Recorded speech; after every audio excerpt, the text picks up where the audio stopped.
કબૂલે છે કે આ સંસ્થા અમારી પરમિશન નથી લીધી, તો કેમ તમે એના પર કાર્યવાહી કરતા?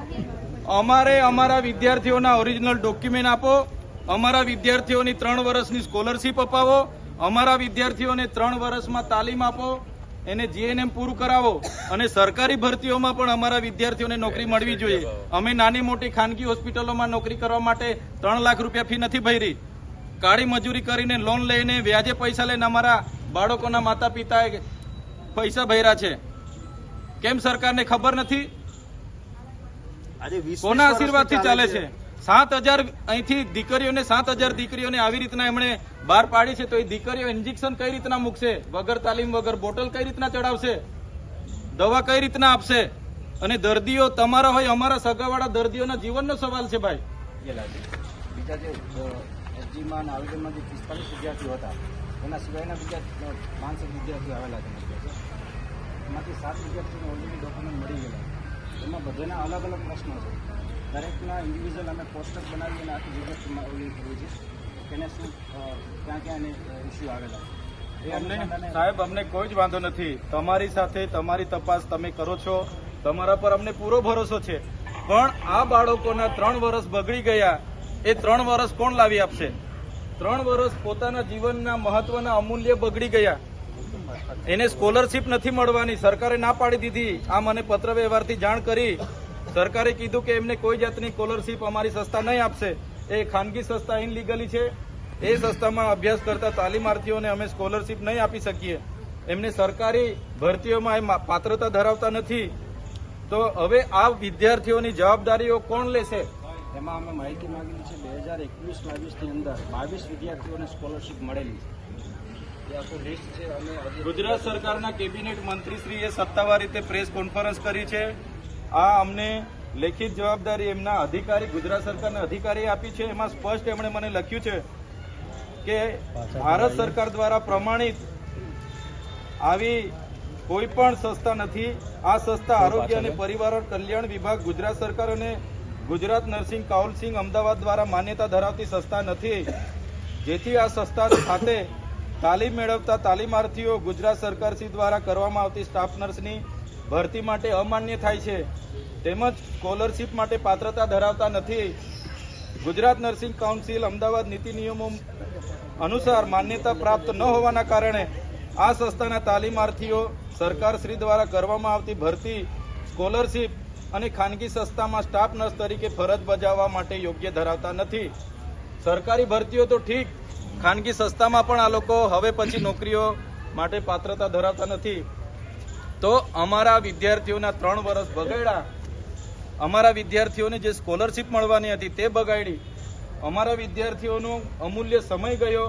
તો એની જવાબદારી કોણ લેશે? એની અમને બાહેધરી આપો, પછી અમે અહીંથી ધરણા પર ઉભી ડોક્યુમેન્ટ, સ્કોલરશીપ અને આ લોકોને 3 વર્ષનો કોર્સ પૂરો થાય ત્યાં સુધી કોણ જવાબદારી લેવાના છે આ તમામ વિદ્યાર્થીઓની? એ જવાબદારી માટે તમે આવો અને જવાબદારી બાહેધરી અમને આપો. કલેક્ટર સાહેબ આપે તો પણ અમે માનીશું, એસપી સાહેબ કહેશે તો પણ અમે માનીશું. પણ સરકારના આઈએસ આઈપીએસ અધિકારી અમને જવાબદારી લઈ બાહેધરી આપે પછી જ અમે અહીંથી ઉઠવાના છે. સરકારી નોકરી કે ખાનગી નોકરીમાં માન્યતા મળે એ પ્રમાણનું અમને સર્ટી જોઈએ ને તાલીમ જોઈએ.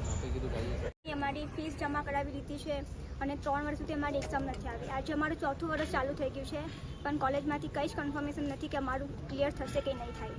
અને કોલેજમાં અમે કોલ કર્યો છે તો અમને કોઈ રિપ્લાય પણ નથી આપતા. હાલ 2 દિવસથી લોકો અમને કોલ ને મેસેજ કરે છે કે આપણી સંસ્થા વેલ્યુએબલ છે તો તમારી એક્ઝામ લેવાઈ જશે.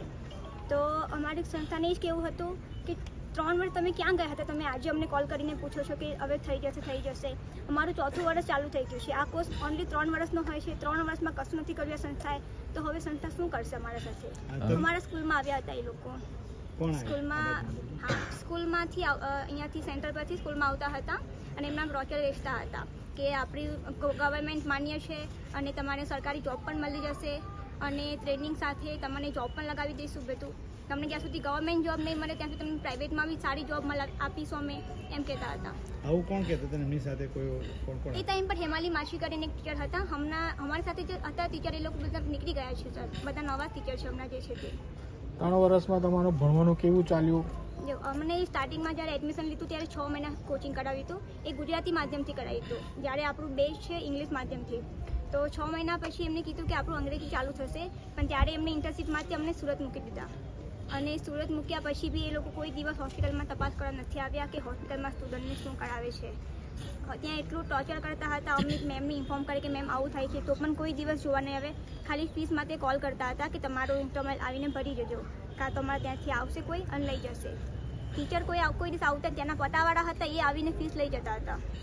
પરીક્ષા લેવાનું હોલ ટિકિટ નું હતું. અને 3 વર્ષ સુધી અમને એક્ઝામ આપવા લઈ ગયા છે, પણ હોલ ટિકિટ નથી અપાઈ. ક્યાં લઈ લાસ્ટ કર્ણાટક યુનિવર્સિટીમાં અમને એક્ઝામ આપવા લઈ જતા હતા. અમારી પાસે થિયરીનું પેમેન્ટ લેતા હતા, પ્રેક્ટિકલની ફીસ લેતા હતા, પણ અમારા સુધી નથી પ્રેક્ટિકલ કરાયું ત્યાં કે નથી થિયરી એક્ઝામ લેવાઈ. લાસ્ટ યર જ્યારે અમે ગયા ત્યારે હોલ ટિકિટ અપાવી, પણ એ હોલ ટિકિટ કંઈ માન્ય નથી, કારણ કે અમારો DN નંબર નથી આવ્યો. જે કર્ણાટક યુનિવર્સિટીમાં અમારું થવું જોઈએ રજીસ્ટ્રેશન, એ નથી કરાયું હજુ સુધી. અત્યારે શું માંગ? ગુજરાતમાં આવીને તમારી માંગણી શું છે? અમારી માંગણી એ છે કે અમારા ડોક્યુમેન્ટ ને અમારી ભરેલી ફીસ પાછી મળી જાય અમને, કે નામ અને જે તમારું? સ્ટુડન્ટને લાગુ પડતી હોય સ્કોલરશીપ એ પણ એમને મળી જાય. ઓકે, આપનું તમારું નામ નામ? ને ક્યાં? અમારું નામ પટેલ ગાયત્રી, ગામ પાલોદ અને ભરૂચ જિલ્લાની છું. એક્સપાયરી છોકરી 12માં ભણતી હતી, તે સ્કૂલમાં આવતા હતા બધા કહેવા માટે. અમે અહીંયા ગઈ રાતથી પેલા તપાસ કરાવી. પહેલાં તો અમે સરકારીમાં કોશિશ કરી, સરકારીમાં અમને એડમિશન ના મળ્યું, એટલે પછી મા કામલમાં ગયા. અમે મા કામલમાંથી લીધું અમે તો અહીંયા ગાડી. અને ફી તો અમે 3 વર્ષની ક્લિયર જ છે અમારે. કેટલા ફી ભરી છે ને કેવી રીતે ફી ભરી છે ને અમે મહિને ફી ભરતા હતા, 4-4 હજારની ફી કરતા હતા અમે. ને ફી ભરવા માટે તો અમે પહેલાં તો ઘરનું અમે લોન લીધી. અમે ઘર પર લોન લઈને છોકરીને અમે ભણાવેલી છે. હવે ફરી પાછી ભણાવવા જઈએ તો અમારી પાસે તો હવે પૈસા જ નથી કે અમે ભણાવી શકીએ એમ. હવે ફરી તો અમને લોન આપે જ ના બેંક, કેમ કે બેંકમાં લોન જ અમારી બાકી છે. જો કેટલી લોન લીધી હતી? અમે કઈ 3,70,000 જેવી લોન લીધી હતી અમે. 3,70,000 અત્યારે કેવી રીતે ભરપાઈ કરી રહ્યા છો? ભરી હતી, પૂરી થઈ ગઈ એમ. 3 વર્ષની ફી અમારી પૂરી થઈ ગઈ. તમને શું આશા છે કે શું થવું જોઈએ આમાં? અમને તેવી આશા છે સર કે અમને ડોક્યુમેન્ટ પાછા મળવા જોઈએ, છોકરીના અને પૈસા પાછા મળવા જોઈએ અમને. તો અમે એ પૈસાથી અમે આગળ પાછા ભણાવીએ છોકરીને એમ.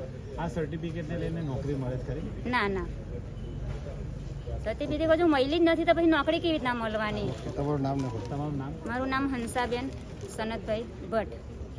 આ મા કામલ ફાઉન્ડેશન દ્વારા અહીંયા એક સેન્ટર ઊભું કરવામાં આવ્યું છે, અને એની બેંગ્લોર યુનિવર્સિટી સાથે સંલગ્ન છે એમ કરીને આદિવાસી વિસ્તારોમાં અમારી દીકરીઓના ઓરિજિનલ ડોક્યુમેન્ટ એમણે લીધા છે, અને 2,97,000 જેટલી ફીસ પણ 3 વર્ષની લીધી છે.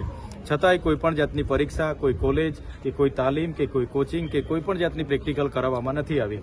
ત્યારે અમે આજે 100 વિદ્યાર્થીઓ સાથે SP નર્મદાને ત્યાં અમે આવ્યા છે, અને એમણે અમને કીધું છે કે દિન 15માં અમે તમામ વિદ્યાર્થીઓના ડોક્યુમેન્ટ અને જે લોકોનું એડમિશન નથી થયું એ લોકોની ફી અમે રિટર્ન કરાવીશું, અને સ્કોલરશીપ માટે પણ ગુજરાત સરકારમાં અમે વાત કરીશું કે જે પણ વિદ્યાર્થીઓ રનિંગમાં છે એને આદિજાતિ વિકાસ વિભાગની સ્કોલરશીપ મળે એવા પ્રયાસો કરીશું.